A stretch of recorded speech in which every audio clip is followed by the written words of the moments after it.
Assalamualaikum warahmatullahi wabarakatuh. Perkenalkan nama saya Fitri Liani dengan NIM 245520111166 dari kelas TIF K24A.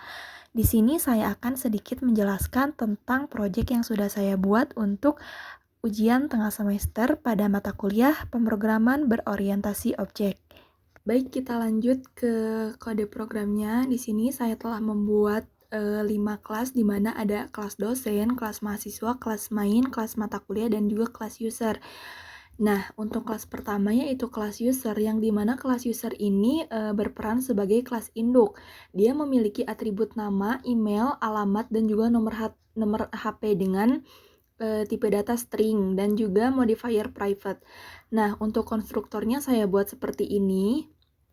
Untuk getter dan juga setternya ini ada per atribut, di mana ini ada getter nama, getter dan juga setter nama, di mana ini ada validasi nama itu tidak boleh kosong. Ini if nama tidak boleh kosong dan jika nama sama dengan kosong maka sistem akan menampilkan pesan error nama tidak boleh kosong.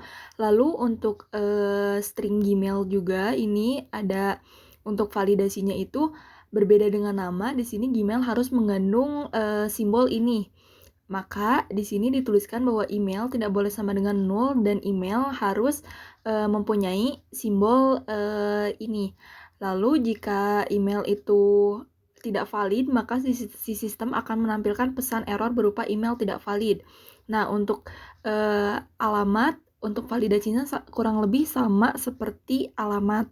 Lalu di sini ada nomor HP, di mana di sini validasi untuk nomor HP itu sendiri adalah minimal 10 digit, di mana di sini saya menggunakan nomor HP.length, di mana panjangnya itu tidak boleh kurang dari 10, dan jika tidak memenuhi itu maka si sistem akan menampilkan pesan error. Lalu di sini ada metode tampilkan info, di mana nanti sistem printoutnya akan menampilkan semua metode yang sudah saya buat di atas. Baik, kita lanjut ke kelas kedua, yaitu kelas mahasiswa, di mana kelas mahasiswa ini merupakan anak dari kelas user, dibuktikan dengan public kelas mahasiswa actance user. Dan atribut tambahan di sini saya menambahkan NIM, jurusan, dan juga IPK. Untuk NIM dan juga jurusan itu tipe datanya string, dan sementara untuk IPK itu tipe datanya double. Lalu modifiernya itu bersifat private. Nah, untuk konstruktornya saya buat seperti ini, kurang lebih sama dengan konstruktor di user, tapi di sini saya menambahkan set NIM, jurusan, serta IPK. Di sini juga saya memanggil super untuk mengambil data dari kelas induk. Nah, untuk getter setternya kurang lebih sama seperti pada kelas user, di mana di sini ada getter tambahan untuk NIM dan juga setter tambahan untuk NIM, di mana validasinya itu NIM harus diawali dengan M. Ini untuk validasi NIM jika NIM sama dengan 0 dan NIM harus starts with M. Dan jika tidak, maka sistem akan menampilkan pesan error berupa NIM harus diawali dengan huruf M. Untuk jurusan kurang lebih sama dengan validasi tidak boleh kosong, sama seperti nama di awal. Dan untuk IPK ini untuk validasinya adalah IPK harus antara 0 sampai dengan 4. Maka di sini saya menggunakan IPK harus lebih dari sama dengan 0 dan IPK tidak boleh kurang dari sama dengan 0. Dan jika tidak sesuai dengan ketentuan itu, maka sistem akan menampilkan pesan error berupa IPK harus antara 0 sampai dengan 4. Nah, di sini ada override tampilkan info. Berbeda dengan pada kelas induk sebelumnya, di sini saya menambahkan override karena override itu untuk mengupdate metode milik kelas induk, di mana metode milik kelas induk itu kan hanya memiliki informasi umum, sedangkan di sini saya menambahkan informasi lebih khusus untuk kelas anak, yang dimana ini berisi informasi khususnya itu berupa NIM, jurusan, dan juga IPK. Nah, ini untuk public void ambil mata kuliah, dan di sini saya membuat metode baru untuk nantinya saya gunakan untuk sebagai pemisalan di metode main. Lanjut ke kelas ketiga, di mana di sini ada kelas dosen.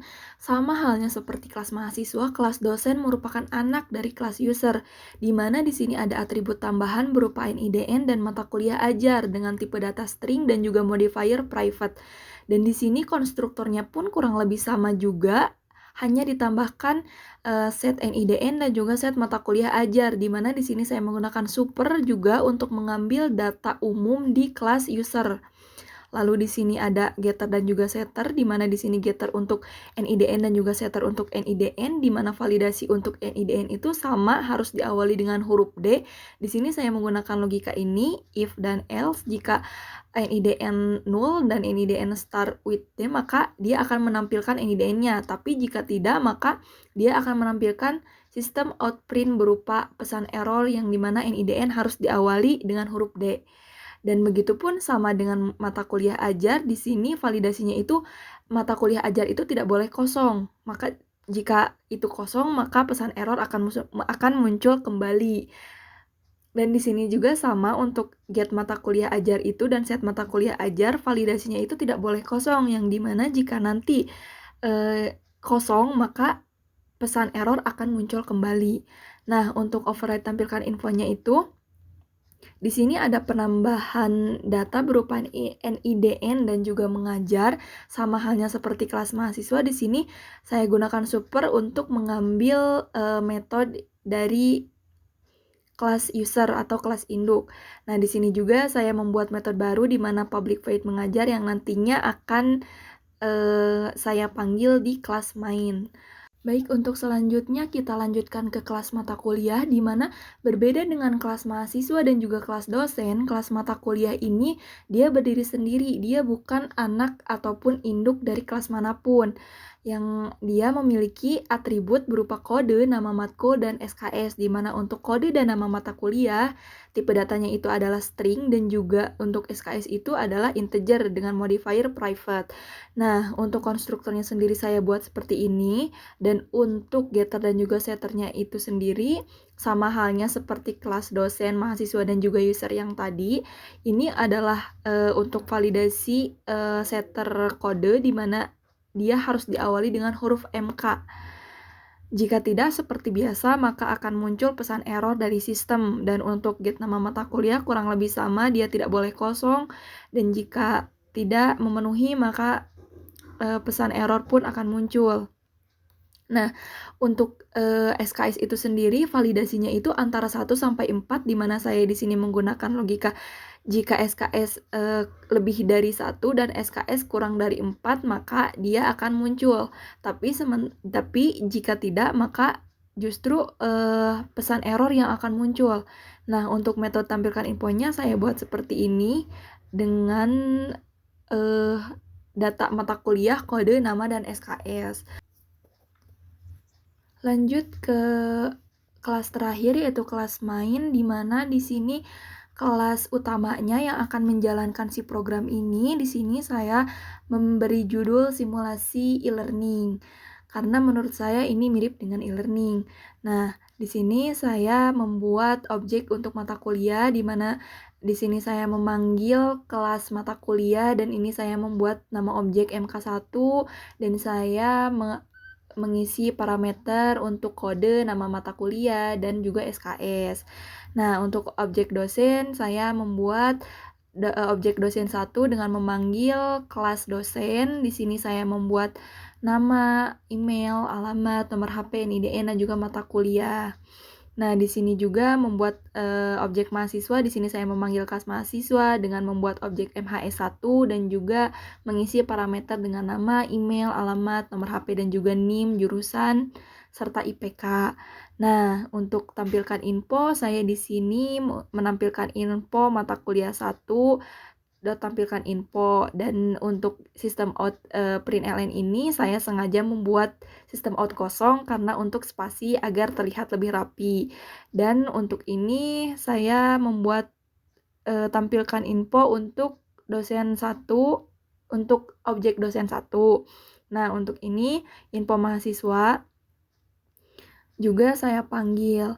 Nah, berbeda halnya dengan yang di atas, di sini saya membuat interaksi antar dosen dan mahasiswa serta mata kuliah juga, di mana skenario interaksinya itu dosen mengajar. Nah, di sini saya memanggil objek dosen 1 dan juga metode mengajar dari kelas dosen yang ini. Lalu Di bawahnya saya mengambil objek mahasiswa 1 dan juga mengambil metode ambil mata kuliah dari kelas mahasiswa ini. Setelah itu di bawahnya saya membuat tes validasi di mana saya membuat satu objek mahasiswa error dengan parameter yang sama seperti tadi, namun berbeda di nomor HP dan juga NIM. Di sini saya nomor HP itu cuma mengisi 4 angka yang dimana di awal kan tadi saya membuat validasinya itu tidak boleh kurang dari 10 angka, dan untuk NIM saya juga hanya mengisi 1, 2, 3, tidak ada huruf M besar di depan.